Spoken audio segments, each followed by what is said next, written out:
The following podcast is a W2M Network original production. Visit W2Mnet.com for all of our other great podcasts, plus news, reviews, articles, and opinions from the worlds of wrestling, video games, football, and entertainment.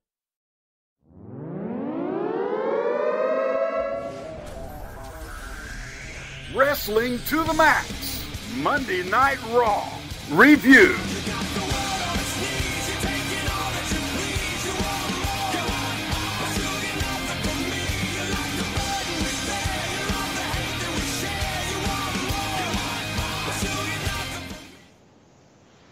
Welcome, everyone, to Wrestling to the Max's Raw review for Monday, July 10th, 2017. And, of course, like always, we are brought to you by W2Mnet.com as well as 411mania.com.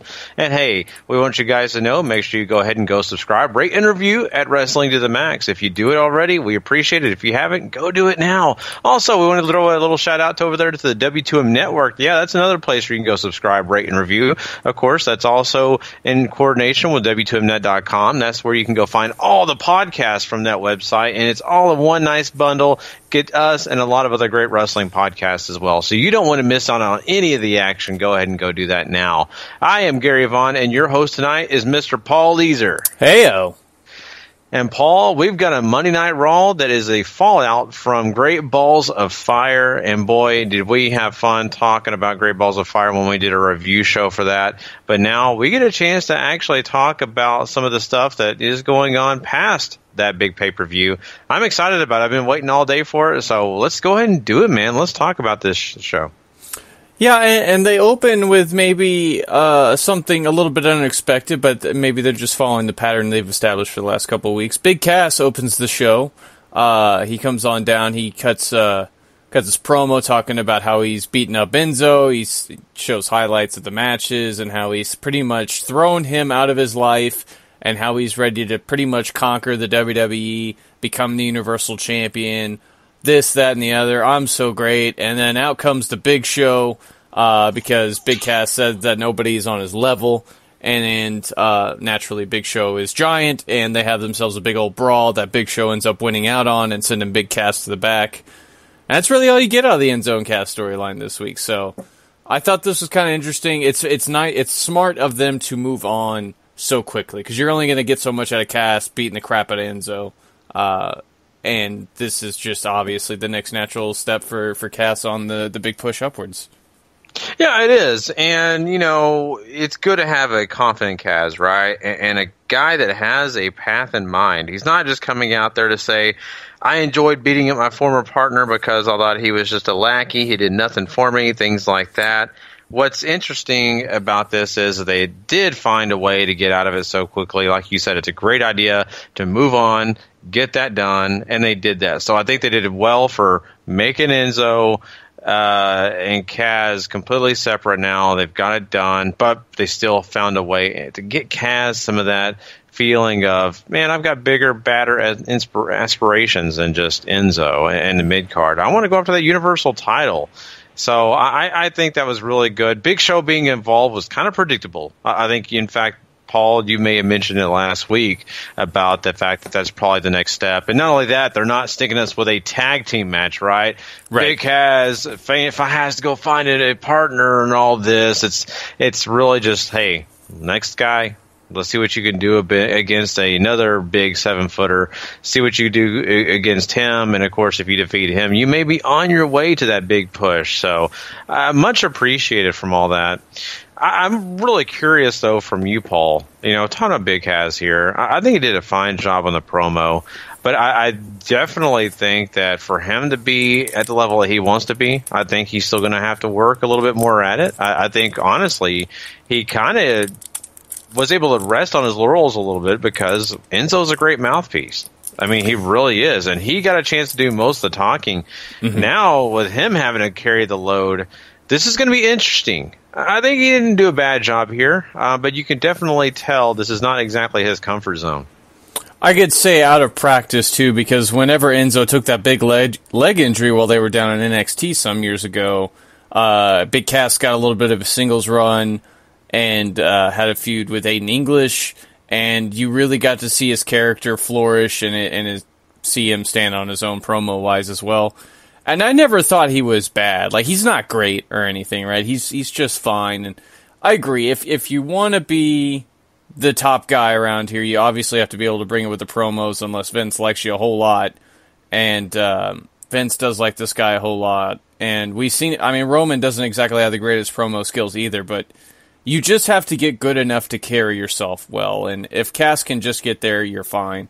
We're seeing it work for not only Roman Reigns, but I think Seth Rollins is another great example of that too, where he can cut really good promos, and he's certainly, like, he's one of the guys we always talked about getting so much better once he got up to the main roster. But he's another one of those who I think is pretty much just good enough at carrying themselves to get through, you know. Mm-hmm. No, exactly right. And, you know, I never want to be hard on this guy and start saying, well, he needs to do this, needs to do that. I mean, that's not what this is about. Mm-hmm. But I do find it interesting. And you brought up some great history. I mean, this guy has had to do it before, but there's just so much that, you know, he needs to get back into practice with and do what he once had to do. And that's understandable. So, hey, there you go. Hopefully better days for Kaz on the mic. And I think he'll do it. Yeah, I think so too. And another little interesting tidbit I'd love to ask you about, Gary, is we've seen Big Show work with the next up-and-coming big guy before him, Braun Strowman, and oh my gosh, you look at what all that did for him. You think Big Cass and Big Show will have that same sort of chemistry, and Cass will get that same sort of much-needed boost, I think, that Braun Strowman got from wrestling Big Show so much? You know, I think it could definitely be very similar. Now, I don't think it's going to be exactly the same formula. I don't really think it can be. Big Cass is a tall guy, but he's not the bulk that Braun Strowman is, right? He's not the muscle man. He's more of an agile big man.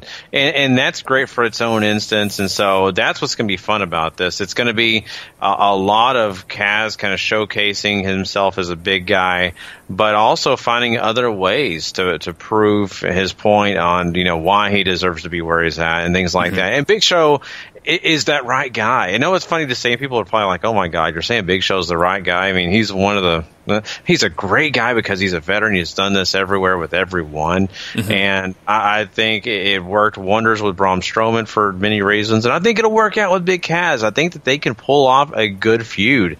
I mean, even if Big Show, you know, wins some big matches against Cass, I could see the big comeback for Cass and him looking really strong coming out of this. And I mean, there's nobody better to do it than against a guy that's been here, seen everything. I love the matchup. Right. I completely agree with you. I think Big Show's the right guy to go with here, not only because it makes sense storyline-wise, but because of what you just said. He's a veteran. He's been around. This formula has worked once before already. Why not see if it can't work again, especially with somebody who you have equally high aspirations for in Big Cass. So. Speaking of Braun, he's not here tonight because obviously Roman Reigns tried to commit manslaughter on him last night at Great Balls of Fire. So yeah, this kind of creates a problem that Kurt Angle comes out to address. And first, he mentions Braun is hurt and he doesn't know when exactly he'll be back. And this, so he decides to bring down Brock Lesnar, Paul Heyman. They have a little bit of talk. There's a lot of history. Obviously, you know, they've wrestled before at WrestleMania 19. They've wrestled in Japan. They're these big rivals from the mid-2000s, right?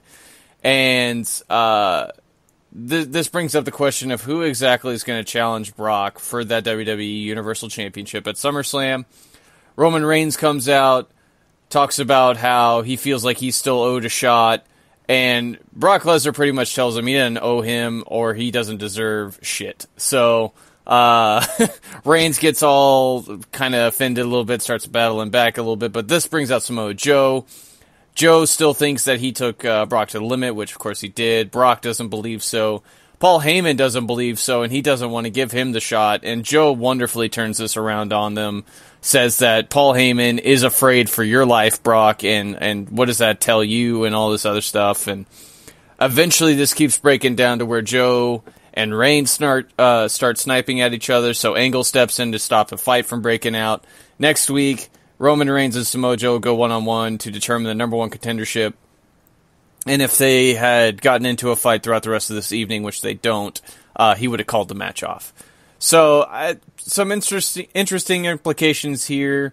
Obviously, the door is still open for Braun to come back next week and maybe decide to force a no contest here and beat both guys up, or maybe just beats Roman up. Maybe he's not, maybe he wants another shot at him after, he almost got murdered. Yeah. Oof. I really liked all this. Yeah. To be honest with you, I mean, this is one of the better parts of this Raw. I completely loved it. And I'll say this, Paul, if you were ever to sit in the living room with me and watch Monday Night Raw, did you know that I dig something when I'm sitting there watching it and then I get that, like, evil grin on my face? Because it's like, this is great. I'm loving every second of this. Give me more. And it's weird. I don't know. Maybe it doesn't look evil. Maybe it looks like a pervert or something. I have no idea. I've never looked in the mirror as I'm getting this feeling. But I know I smile. And that's what's funny about it. And that's always a positive sign when you get me to smirk. So saying all that, this was wonderful. This did not stop at Great Balls of Fire. We've seen this build all the way to Great Balls of Fire between Samoa Joe and Brock Lesnar. And every bit of that journey was great television. Great.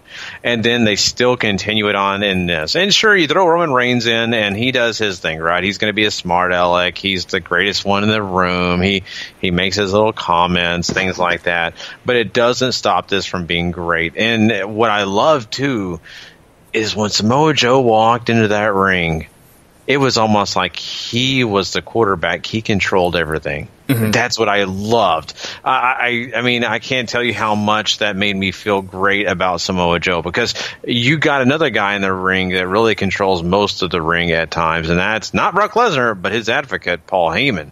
Mm-hmm. Paul Heyman usually commands the respect, commands the attention in the ring, and it wasn't him on this episode. So everything you just said about Samoa Joe had an answer for all these guys, right? He said, your advocate, Brock, is telling you right now by saying that I'll never get another title shot. He's afraid of me, and he thinks you should be too. And, he, of course, has to go back at Roman Reigns. But all of it was great, and I really appreciate it. I will say this, though. I think the one thing that if I can be nitpicky, and I'm going to sit here and really kind of be nice about it, I think really Kurt Angle kind of bothered me in the sense that he did a fine job at the beginning, but when he was telling them that I can cancel the match, I really wanted him to be a little bit more forceful. I think that the guy is doing his part and he's doing it fine, but he just kept saying he'd cancel the match, but he didn't sound like he really meant it. It was almost like, I will, trust me, guys, I will. I really wanted him to be like, dude, you need to listen. You'll never get a title shot if you don't listen to what I'm saying to you right now and get in their face about it. Get away. Move. Maybe it's the storyline. We're going to get more stuff out of Kurt Angle. You're going to talk about more stuff about Kurt Angle. But right now, in the role that he's playing, the way that Kurt Angle is coming about different situations right now, I just think that he's not the Kurt Angle that I expected. I thought a more fired up guy was going to come into this, and it's not. He's more of a, I'm here, guys, love me kind of guy. I don't know. It's weird. But I don't want to take the attention off the other three guys that are excellent. I think this whole segment worked out well, and I was very happy with what I got. I guess to sort of talk about Angle some more, because we're going to go ahead and talk about his next little bits of the show here. Kurt Angle comes off to me as like a dad who knows he is not in control of the situation with his kids and keeps threatening to do something and then never doing it. And this isn't the first time I felt this way. I don't know if I don't think I've ever talked about it on the show, but he'll make a match or he'll make a decision, and he doesn't exactly seem sold on the idea a lot of the times. Like he's just sort of like, here's the idea, isn't this great? Right? This is cool. No. Oh well, you're gonna do it, right? Okay. Okay. And that's just sort of it. And I know Kurt's older. I know. He might not all be here faculty-wise either. He's worked wrestling for a long time. Lots of problems, both health-wise and addiction-wise, that have sort of plagued him for a while now. So, I don't know how much of the old Kurt is still in there, obviously, and time obviously has changed him since the last time he's in the WWE to when he is now. But I think he's much better in the segment we're going to talk about here just a second after I get your feedback on this. But I don't know. I'm with you on this. It's just Angle, he works in the role, and I like him in the role. He just doesn't seem all that impassioned about the role, you know? Yeah, I'm right there with you. And I think that could be a lot of what I'm getting from him. And I think that your analogy about the dad that doesn't really get respect from his kids is totally there. And that's the way he has come across for quite a while now. And he's still lovable. I still love Kurt Angle. It's because he's Kurt Angle, for God's sakes. Exactly. He wrestled with a broken neck, whatever. So anyway, my point about this is I just want more aggression. I want a little bit more basically more bass in his throat and his voice. And I want that to come out eventually. And you know what? Maybe they're saving it. Maybe they're saving it for a breakdown. Maybe they said, Kurt, tone it down. We don't want to see the wrestler Kurt Angle. This is GM Kurt Angle. And maybe that's something going on backstage what neither me, you, or maybe a lot of other people know about. I don't know. But from what we're getting right now, he's great. I love him. I'll continue to love him. I just wish I got a little bit more from him. Who knows? But you're right. There's more in this show that I think proves that he is still good in other ways, even if it's not in this whole making matches thing. Right. And I guess to sort of keep on going with this, after this segment, Corey Graves gets another mystery text, runs away from commentary. He ends up backstage with Kurt Angle after a commercial break, and both Kurt and Corey have apparently gotten the same text, and Angle is real worried about whatever is in this, about getting out because it could ruin his family's life and his career. And Graves says he's going to support him on all this and feels everything will work out just fine. And Angle sort of looks like not so sure. And then at the very end of the show, before we go off the air, Kurt is on the phone. He tells somebody to show up next week on Raw. They'll reveal whatever this has all been about, and whatever happens is going to happen. So then he finishes with, I love you. So the mystery finally seems to be coming to a head. I don't know how much people actually still remember or care about this, but this could be that breakdown moment that you were just talking about, or it could be something that sends Kurt Angle towards a wrestling match for SummerSlam. That was rumored for a long time. Yeah, and it really does make you question that. I think really the process we've been seeing is something that's been building up to where you know something's going to happen. And if it's this next Monday night, hey, the sooner we get that done, the better. Because as much as I like Corey Graves, and Corey Graves is a great commentator, he's good when backstage, you can only carry that so far. Right. Sorry, you just can only do it. We don't need Jeremy Borash on this show because this has been feeling like the Borash thing where, I got a call. Let me show you this text message. Let's not do that much more. But I mean, for what we're going to get, it makes me very interested in his last words. I love you. That's what I want to know. Like, that is so intriguing. And I mean, outside of it being a situation where maybe, he didn't sign Scott Steiner in enough time, and now he gets the opportunity. I mean, maybe he's telling Scott, I love you, man. I'm so sorry, I'm not kidding. But, no, I mean, really don't know. I mean, it makes you think, is his wife involved? Is there somebody else that's involved here? The I love you thing kind of threw me for a loop a little bit, to be honest with you. So I really am intrigued, and I think this is great because if you stay tuned throughout the entire show and you made it to that far into the show to the very end, you're already thinking about, man, I want to watch Raw. I want to watch it next week. Let's get here. Let's come on. And that's a really happy, positive thing for me, especially for a show that, has struggled in the ratings. They haven't exactly done the best. It is the summertime, but the ratings have not been the best for Raw. So I think that's something that at least they're trying to move towards, and I'm happy with it. I don't know, Paul. I don't know. Do you have any early predictions? I couldn't even tell you who it's going to be next week. There's a small, tiny voice in my head that said, hey, remember that time that Kurt Angle and Stephanie were kind of in love a little bit, and then Triple H shows up and decides to wreck shop on him because that's his wife? What if it's Stephanie? Like, what if they bring that all the way back around again? But other than that, I haven't a clue. Is it a bring up from NXT? Is it somebody on the roster? Is this that rumored love angle that Bayley's supposed to be in? Although, I don't know. I just haven't a clue. Mm-hmm. Yeah, it's really hard to determine, and I love your idea. And I've heard a few things that Stephanie could be one of the people that pops up in this whole thing, but it's a perfect setup for Triple H and Kurt Angle. Mm-hmm. And I can't say I wouldn't love to see it. I think Curtis said that Triple H is a guy he'd like to have another shot at. To get back in the ring and mix it up. So if it all turns out to be that this leads us to a match with Kurt Angle, I think all the stuff that we kind of hated or just didn't care for goes out the window. You understand. It kind of makes sense of where we're going here. So let's just hope that's the case. I'm really looking forward to all that stuff. And, once again, this isn't about hating Kurt Angle. It's just about understanding what this whole thought process is kind of making, because, I don't know, I just remember a tougher Kurt Angle. But before we do move too far, and I'll let you say your piece if you still have some Kurt Angle stuff you want to talk about, but I do have to know your thought process overall on Samoa Joe and any of those other three guys we were talking about in that big segment, because I know how much you have been on this show talking about Joe and where you want to see him go. Mm-hmm. I feel really good coming out of Great Balls of Fire. We were talking about this last week. Would we feel good after that match? What would we think? Samoa Joe just got pushed back 15 more levels, or do you think that he's going to get a chance to stay where he's at and move forward? And I think they did a good job, in my opinion, on keeping him where he's at and moving forward.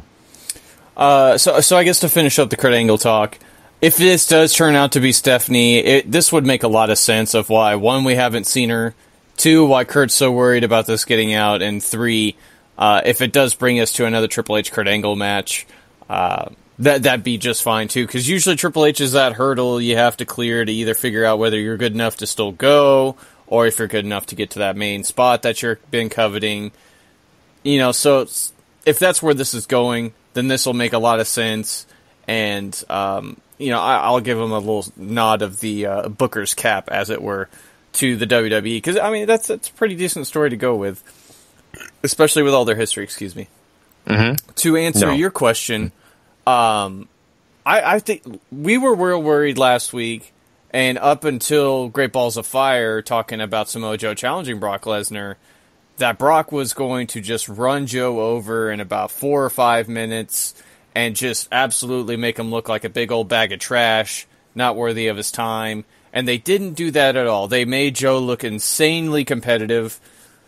Excuse me once again. And he jumped him and he hit him with a low blow and all that, but Brock has that giant menacing aura around him where if you don't do everything you can to try to beat him, then you're not really trying, right? So, and Joe is just, he's still over with our crowd. I think he's starting to connect with that WWE casual audience too, of this guy is serious business. He's here to beat you up. He's here to choke you out. He's here to just absolutely maul you in any way he can. And he doesn't really care how he gets the job done so long as his hand gets raised.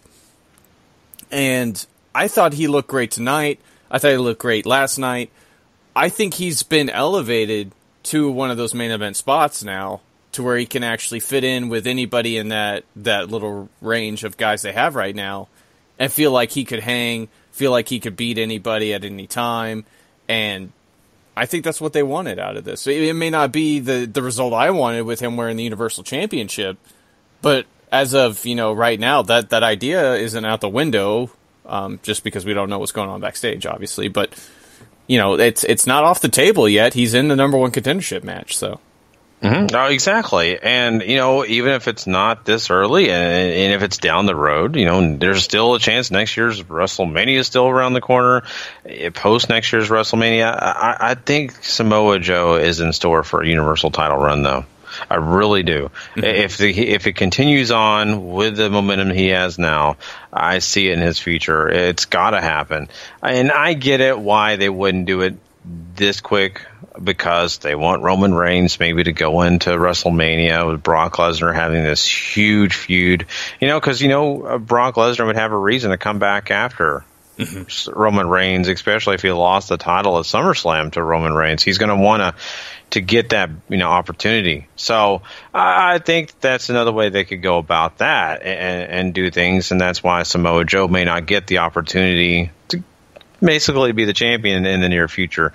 But I will say this, being in the picture is very important, and I think, he's a lot closer than I thought I would be seeing him this quick. Honestly, I think that they kind of pushed him up to the moon because where he came from in NXT, which he did great in main event in NXT, I just did not see them put him in this level at this, early in his time with WWE. So very happy with Joe overall. All that to me is going well. I agree with you, and we'll talk about this a lot more next week. We have a clear idea of the picture because there's been a lot of talk. Joe has done so well in these recent weeks, and it's been reported on a lot of sites that it's not like WWE hasn't seen this happening or acknowledging that this is happening, right? So I assume that's why Joe is still in the picture right now too. But do you think this maybe gets turned into a triple threat, maybe a fatal four-way with all the big guys that were at Great Balls of Fire in those last two matches? You know what? I think it could be. Honestly, and when I saw, of course, Samoa Joe come down in the ring when Roman Reigns was in the ring, I thought to myself, oh, here we go. And honestly, a fatal four-way is the way I could definitely see it being if they wanted to do this again. Now, we've recently saw them do a multi-man match, when they were doing it for the number one contendership.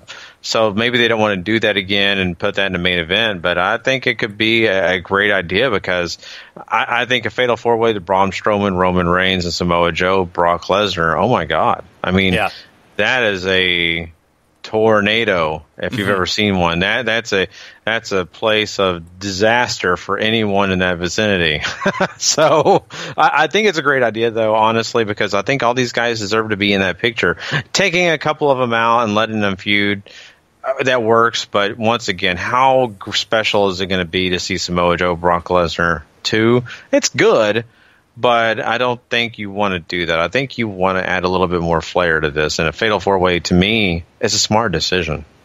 I think it makes a lot of sense, too. And if you're still worried about, if you don't want a singular headline of just Reigns and Lesnar because you're afraid the crowd might turn on it, or because you actually might think Reigns is going to lose some stock after almost murdering a person on television, even though nobody really seemed to care about it all that much, I think a fatal four-way between all four of those guys is just a great way to sell tickets in general. Just because, like you said, it's a tornado of dynamite thrown inside of a skyscraper, and you're just waiting for it all to explode and watch all the remains fly out.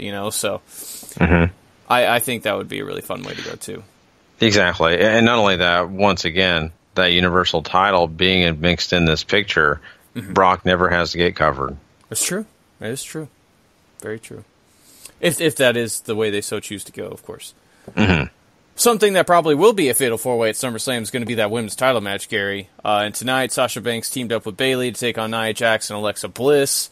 They have a fine little 10-minute match here. Bliss ends up in the ring with Bayley. Nia comes in to try to clean up. Sasha takes Nia out.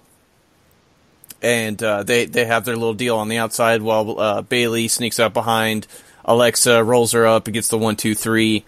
So this looks like this is going to be a four-way, like no doubt. Yeah, I mean, for the most part, I mean, it makes the most sense, right? The only person that may not make the most sense involved would be Bayley, right? Right. I mean, now you have to give her credit. She was a former women's champion. So, yes, I mean, okay, we could put that on her resume. But at this point where they had her, it was not going anywhere towards upward. It was basically a demotion in a way. So that's the one kind of thing thrown in that I'm not sold on. Huge Bayley fan. I think that she's excellent. I want her to get back to where she was in NXT, but just do it on the main roster. I don't hate her. Don't want people to think that. It's just that at this moment, Robert said, I think she's kind of the oddball, the odd one out. But yes, this completely makes sense. Nia Jax has been waiting and waiting to get her opportunity. She was almost promised one, basically, by Alexa Bliss.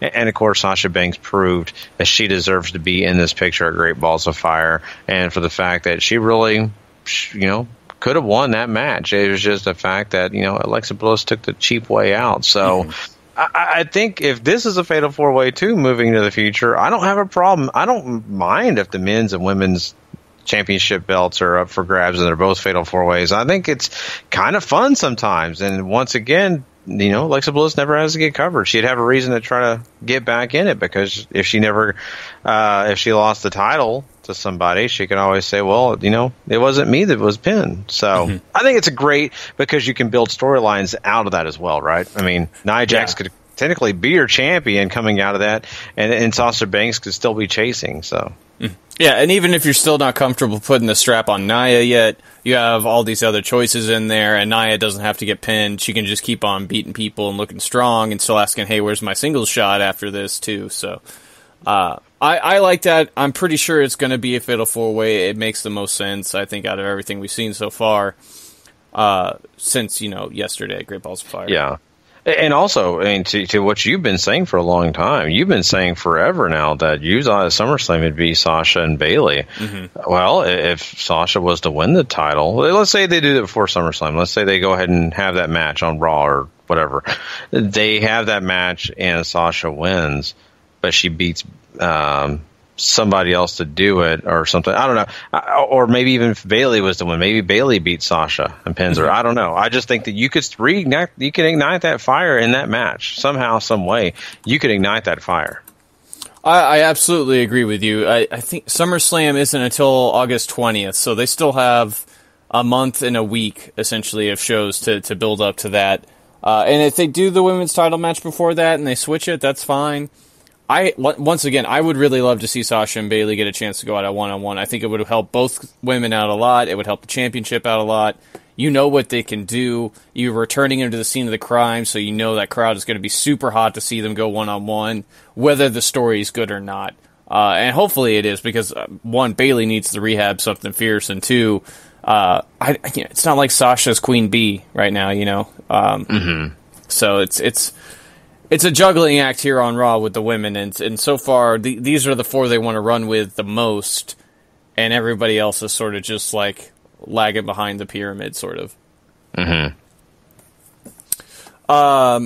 So let's talk about this thing that really, I would say, dominated most of the show, and that's this growing problem with Miz and Dean that still won't die, and a couple of additions. So Miz has an award show called the Mizzies, which I died of laughter upon the first time I heard the name.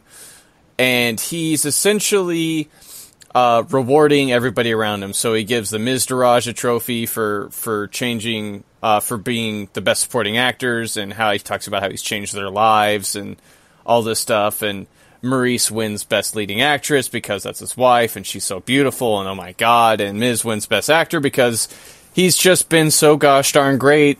And, of course, he teases Dean Ambrose before announcing his name. And then he starts running down everybody. He starts running down Dean. He runs down the Shield. Well, this pisses Seth off. Seth Rollins runs out after Dean does. So, okay. Dean runs in first. He falls victim to the numbers game. Seth runs out and sort of evens it up some and sends everybody running away.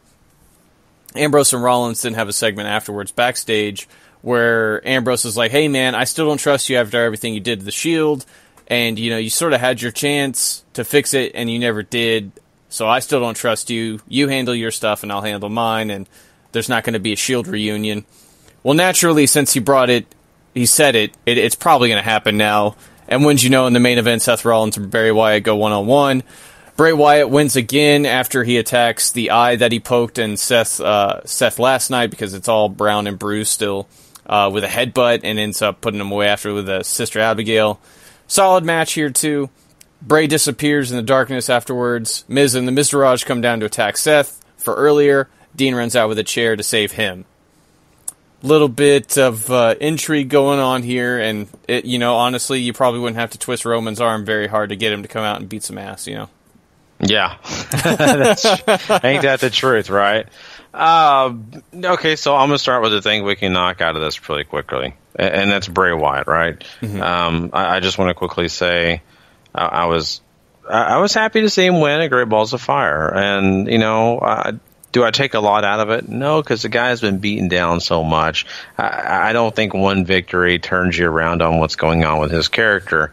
But for him to get a second pinfall on a guy like Seth Rollins, to me, it's a step in the right direction. It doesn't mean it's going to be a great path or a great road, but at least the step forward that Bray took in that process at least is positive, right? Right. So I'm happy with that. I'm not saying it all is going to change and he's going to all of a sudden go back to what he was, but at least if they are trying, they at least did something right here. So we'll see with Bray. Did you want to say anything about that before we really get in depth with this? Bray, I was surprised he won last night. I was even more surprised he won tonight because I thought this was going to be here to get Seth's win back and all that.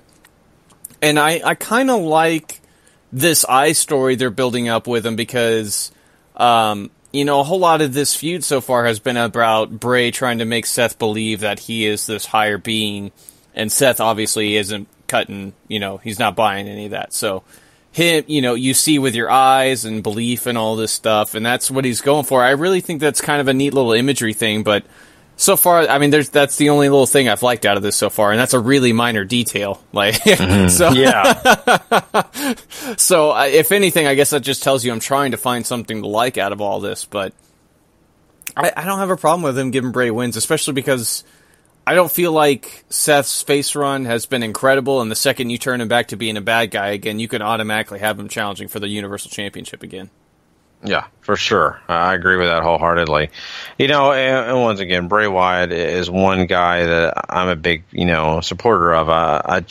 I've been so lulled to sleep by everything that they've done with him that my expectations are not going to be high. I'm going to keep them low. That when they do great things with Bray, I can be really ecstatic.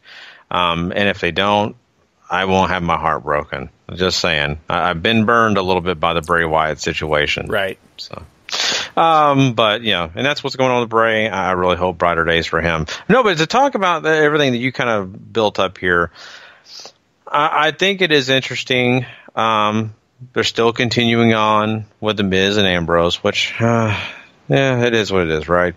But adding in Seth Rollins, not a bad idea, because this is a Shield kind of thing. And I love the continuity. Dean Ambrose should never trust Seth Rollins. I mean, he's the one that broke up the Shield. He's caused him a lot of problems. So I love that they kept that in the frame. It wasn't all of a sudden like, hey, buddy, I love you. We're best friends.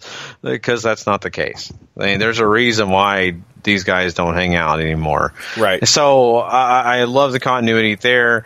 And when they redo this thing, it's great. But yeah, they need to bring in Roman, because otherwise, how are you going to have the Shield without the Shield music? I mean, they screwed that up when they let Roman keep the Shield music. I mean, it sucks.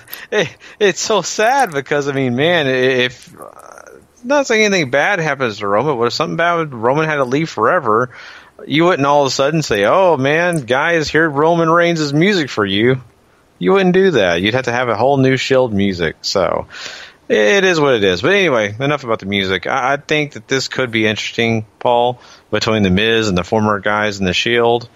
I just wonder where it's going. Mm-hmm. Like, is it really going to be believable if Roman Reigns joins the forces and comes? I think that's almost unbelievable that you're going to have a guy like Bo Dallas and Curtis Axel be equal to any of those other guys. It's kind of weird to me.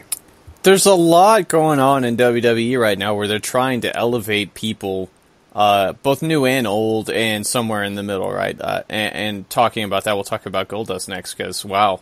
But it seems like they're attaching two guys to the Miz who I think they both like. They're both they're generational stars. Their dads were both huge stars. And it's not like they're not talented or anything. They just haven't found a way to hold a lot of attention for a long period of time, even though they've had periodic bouts of success, I would say. So there's no better way, I think, than to bring up one of your hottest acts again. And granted, this might all just lead to the Shield just absolutely destroying them, and oh my god, the Shield is so great, and look at how great Dean and Seth and Roman are, and look at how poopy all these other things are, right? But I mean, on paper, at least, if you let them seem competitive, people will believe they're competitive because of whatever the Miz is doing for them, Yeah, I mean, that's true. And you know what? Something that I need to see, and maybe my booking cap isn't so great, but I look at this and say, if you want me to really believe that, Curtis and Bo are in the same level or at the same level as some of these other bigger stars. I think, even without Miz there, send them on a tag team run. Not to say get the championship belts or anything. They don't need the tag belts, but I just say make them go on a run. Have them face other tag teams. Show that they are they're the big strength. Show that they have a lot of power besides Miz, right? They don't need Miz's help for everything is what I'm saying. And that way when they are with Miz, man, that whole trio looks amazing. Right. And I think they could take on the Shield or anybody else that comes into that realm. I think that, there's a lot of positivity when it comes to getting those guys to shine. I mean, I love to see young guys get an opportunity, and especially guys that, man, there was a lot of hope for. To see them get that next chance, it thrills me. So I'm hoping for the best in this situation. And at least this isn't just Dean and Ambrose. Dean Ambrose and Miz, excuse me. What I'm saying. At least it's not Ambrose and Miz just by themselves anymore. Now you have more people in the fray. It all of a sudden became more interesting. Absolutely, it did. And maybe this is just a way of switching them around or something like that, where Dean might, for all we know, Dean could feud with Bray again, and Seth will move on and face The Miz or whatever. I don't know what they're going to do here, but it's interesting, right? And especially for a feud that's just been so overplayed like Dean and Miz has, because this started last year still, and it's still going. So jeez, it's insane. Yeah, it needs to end, and Seth is at least a fresh face. I'm willing to see where they want to take this, whether this leads to a Shield reunion or not. I don't know, because Roman has a lot on his plate right now. But who knows? You never know, right? You don't. And, like we said, there's a lot that's positive out of this, but let's see. Let's see what direction they go, because as quickly as we're sitting here saying, oh, this could be awesome, they could say, haha, it's not great. Right. Speaking of something that is great, though, is Goldust. He gets another promo talking about how he's going to make a sequel to what he did to R-Truth the first time tonight in their match. They go out there, they have a 6-minute match or so. Goldust ends up winning with the curtain call. There's not a ton of investment in the live crowd. I'm kind of into this, though. I enjoyed the match for what it was. And, the quicker I think you can move Goldust on now, because I don't think anybody really cares about Truth right now. It's just all of us old guys going, oh man, Goldust is back to doing what he was doing when we were kids. That's great. Let's see what you can do with him going forward now, Yeah, that is going to be interesting. I'm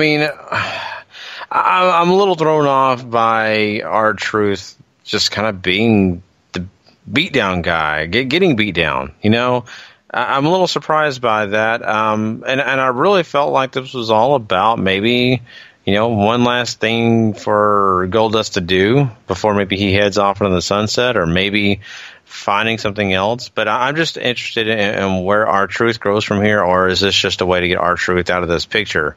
I don't know. But I really felt like R-Truth was going to be the one that came out of this looking great, and right now, it just doesn't seem like he can overcome what Goldust is doing. And I love what Goldust has here, and it's vintage Goldust, and we all love that. But what really is that next plan? If R-Truth is done, what's that next plan really for Goldie? I don't know. I don't know either, but I'd love to find out. I'm super invested in this Goldust right now, especially, he looks kind of dangerous right now, right? So, I think that's all that's really there to talk about that one. I want to close with the tag division stuff. So we'll talk about Finn Balor takes on Elias Sampson. 10-minute match. It's the first match on the show. Not bad. I don't think anybody ever believed Elias was going to beat Finn here, but he does look competitive, and I guess that's something. But Finn needs something bigger, for sure, because I think people might start to lose a little bit of interest in him if he keeps feuding with Elias here. Yeah, I'm right there with you, and that's a problem. And why I say that's a problem is because to me, it doesn't seem very hard for them to find Finn Balor into a mid-carder. And nowhere close to being in that main event picture like they originally were going to do. My God, he was their first Universal Champion. And then from there, when he eventually got back, all of a sudden he's involved with the mid-card and kind of sticking around there. And hey, Elias Sampson needs a great person to feud with, especially if they want to get him to where they really maybe want him. And I don't know exactly where that's at, but what I do know is that they seem to like this guy a lot. And he's not bad at all. He does a great job, but Finn Balor really needs to be going against bigger names. And I think if he's facing Elias Sampson just to kind of maybe help Sampson and he moves on, that's great. But I do have a little fear because he's so far in the background. Sometimes, I'll be honest with you, I forget that Finn's even on the show until they actually play his music or mention him. I kind of forget. I don't really think about him a whole lot. That's not a great thing. I followed this product week in and week out, and casuals, I'm sure, forget about Finn more than I ever would thinking about it.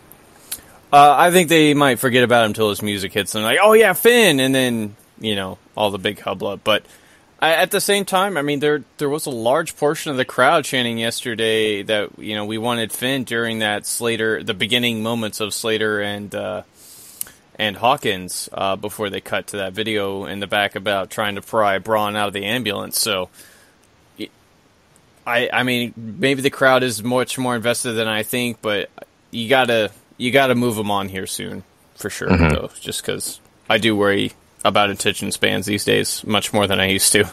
Yeah, I mean, I also worry about creative and Vince himself sitting there saying, you know what, I kind of like him there. Let's just keep him in that mid-card role. Let's just, you know what, yeah, I know we had plans before, but you know what, we'll just scrap those. We'll just go ahead and keep him at this level. And I think about it because of his size. And I don't mean to be, saying, I look at him and I know he can compete with the best. I know he can compete with anybody on the freaking roster, Brock Lesnar included. But I just hope that they understand that and want to get him to the bigger picture eventually and not keep him in the mid card. I agree with you, and I really want him to be in the main event too. But him and Miz would be a dynamite Intercontinental title feud. By the way, I would be totally okay with that. They just obviously that seat's taken right now, but. You got to do. I need more. Maybe it's just something I want. You got to do more with Finn.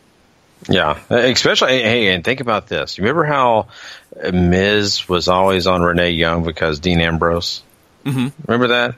And from my understanding, from what I've heard, I think Finn's dating. Is it Charlie or one of the interview girls he's dating? That's what I've heard. I can't remember if it's Charlie or Dasha. Is it Dasha? Maybe Dasha. I know he's dating one of them. I think it'd be kind of funny if they had that feud and Miz does the same thing to her. I think it's right up Miz's alley. That's why I think you're right. That'd be a great feud because to see that going back and forth and all, it'd be fun. I agree with you entirely. It worked once. Why not see if it can't work again, Another thing that has gone on entirely too long is this Noam Dar and Cedric Alexander feud. They're going to have an I Quit match tomorrow on 205 Live to hopefully finally put a nail in this coffin. But tonight they have a tag team match as Akira Tozawa teams up with Cedric to take on Neville and Noam Dar. The babyfaces win here in about another 10-minute match. Tozawa ends up getting some revenge on Neville after he kicks the ropes after Neville gets rack-jacked on him. He hits the senton and picks up the win.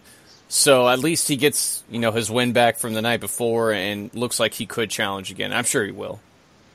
Yeah, I think so too. And this is great. I mean, this at least, showcases the fact that Tozawa, is able to pin Neville. And that Neville is not, unbeatable.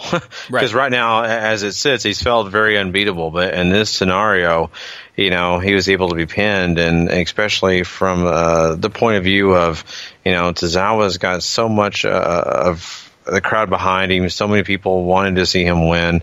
This all was great. And, we'll see what happens as they go forward here. But I think Akira Tozawa is probably your next Cruiserweight champion. And I also look at, on the other side of this, when you're talking about Cedric Alexander and Noam Dar, boy, I mean, I celebrated a birthday this last week, and my only wish for my birthday was that Cedric Alexander would quit. Or get fired. And it was just for the fact that I wanted this to be over. And Noam Dar said, the only way it's going to be over, or actually Alicia Fox said, the only way it's over is if he's not working here anymore. So I really was hoping and wishing, praying over my candles, let Cedric Alexander get fired or quit. Well, now I don't have to worry about that. Now it'll be an I Quit match, and we'll see how it works out. But I just that has got to be over. So hopefully tomorrow night's the last time we talk about Dar and Cedric Alexander. Completely agree with you on all the points there. So much so I don't want to talk about that anymore. Let's talk about the last thing we have to talk about, and something that I found infinitely entertaining. And that's the Hardy Boys. They come out, they talk about how they failed last night at Great Balls of Fire, and then they start throwing out all of the big broken stuff, right? Jeff says that maybe people should be thinking they should just fade away and class themselves as obsolete. Matt says he has a proclamation, says they aren't done making magic in the WWE Universe. All of this fun comes to an end when Anderson and Gallows come out. They call them, they're the Magic Killers. They're here to just prove to the Hardys that they're just old. They're not the Hardys of old. They're just old men. Matt says, you know what, we're beaten up and maybe a little bit broken, which gets a huge rise out of the crowd, and lays out a challenge for the match. Then they have the nice little tag team match here. Gallows and Anderson do get the win with a cheap shot and a Magic Killer on Matt. And then the Revival comes in afterwards to pick up the pieces, put on the beatdown. Jeff eats the Shatter Machine. Top guys are out. I thought this was a nice piece of business. I don't know where they're going to go with the tag team division because the Hardys are the only faces on the dang show, but this I liked. I liked it too. And the match itself, I mean, honestly, Gallows and Anderson are another team that really need victories. And for them to get a victory over, the Hardys, the most beloved tag team right now on Raw, I think that was, a great piece of business. And, especially having the Revival come out, like you said, pick the bones. It's all great. It all, leads to the Hardys are all alone. They have to face all these guys, and no one wants them to be successful. Everybody's after them, even though they're not the guys holding the tag belts anymore, which is kind of funny. But that's okay. I mean, they are the Hardys. I mean, they are legends. So, and I could understand wanting to get over on those guys.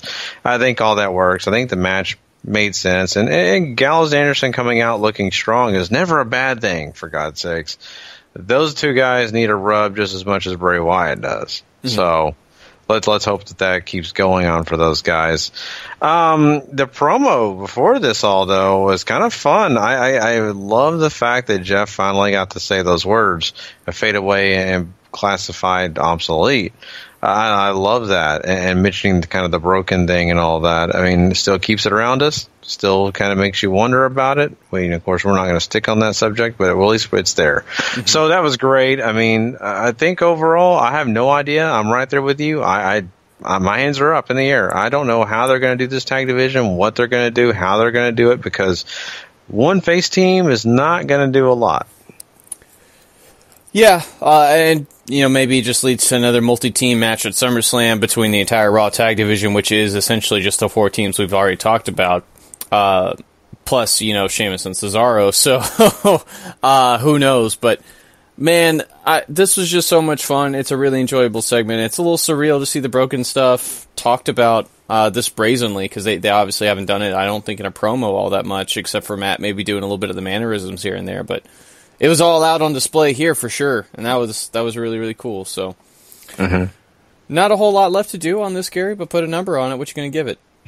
This was a decent, show. I think, especially coming out of a big pay-per-view. I will say this, though. I don't feel like this was a super strong show. I think they did some things coming out that kind of gave you, not closure, but kind of gave you more story to what was following from Great Balls of Fire, but nothing super strong. My favorite moment of the night has to be, like I said, Samoa Joe coming out and facing Brock Lesnar and even Roman Reigns, and a vocal sparring situation. That was great. The rest of this was just there. I mean, the Hardys thing was wonderful. You felt great, but you still have that uncertainty. So I think for me personally, I'm going to give it a 6. I mean, I didn't hate Raw, but I didn't love it. I think his 6 is where I got to sit. I think this is an absolute middle-of-the-road show. There's a lot of stuff to enjoy on here, but the wrestling really isn't that strong, honestly. some of this is very skippable, especially if you're not into certain parts of it, and some of it is very, very good. Like Gary mentioned, the Joe Universal title picture stuff that's going on there is all very interesting. I particularly enjoyed the Hardys promo. I wouldn't say it's must watch, but it's fun if you're into that. And honestly, I don't really know if you need to watch much else, you know. So, and the Kurt Angle thing obviously might have some implications next week. So, I don't know if I'm going to give it a 6. I was thinking more along the lines of a 5, where just, you know, middle of the road for sure. But you know, I mean, next week it's not like this was an awful show, you know. So I don't know if a 5's too low, but I'm sticking with the 5. No, it's fair enough. And, you know, I think if you did not get a chance to check out Raw and you're listening to us, maybe because you missed it on your DVR or you just didn't get a chance, you know, I will say this. Go check out their YouTube channel. You're pretty much going to get everything you need, at least on this episode. There's other episodes where you could not do that. I think on this, in this situation, a lot of the stuff you really need to care about will probably be on their YouTube channel. So just a little nod there. But yeah, I mean, that does wrap out this Raw review. And of course, we want everybody to know that we definitely appreciate you guys. And we thank you so much for joining us. If you haven't found us in other ways, make sure you do go search out every way you can get us. There's also a YouTube channel that I didn't mention earlier. Make sure you go ahead and go subscribe to that. That'll also get you all our great content. And if you also sign up on YouTube, they'll send you emails telling you when we bring out the new content. So you don't even have to go searching for it. You'll be in your email box, say Wrestling to the Max has a new episode or this or that. Make sure you go ahead and go subscribe there. If you haven't already, of course, go subscribe Wrestling to the Max or the W2M Network. And of course, we are brought to you by W2Mnet.com and 411mania.com. Thank you so much for joining us. We will catch you guys down the road. Until then, I'm Gary Vaughan. He is Paul Leazar. Peace. Have a good one, guys.